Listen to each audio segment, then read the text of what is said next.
The first thing to understand about Mr. Trump is that he does inhabit a completely different mental world, and he inhabits it naturally, and he inhabits it very gracefully. He lives in a world of fiction.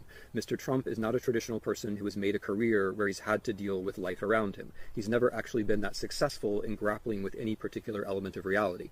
Where he has been successful is as a character on television. He's never been a successful businessman, but he has played a successful businessman on television. He understands not the rules of reality, but the rules of fiction. So for him, there's no such thing as lying, because there's no such thing as the truth. We're all just in this story together. So the ways in which he's able to bring us into the world are, first of all, just by saying all the time things that aren't true.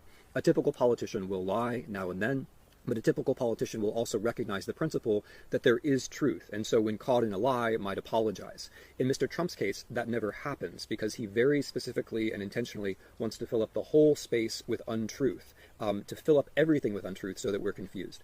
The second stage is, once we get there, once he changes the office of the presidency, so it's no longer about talking about the world, but instead about creating a story, then he says, distrust everyone else. There's nothing that's really true, it's just my opinion and your opinion, and since I'm the president and I have media behind me, in the end of the day, it's going to be my opinion that matters. Once we get to that point where everybody doubts everything, and it's only the person who has the most media or the biggest Twitter account who counts, at that point it's very hard to have anything like a democracy.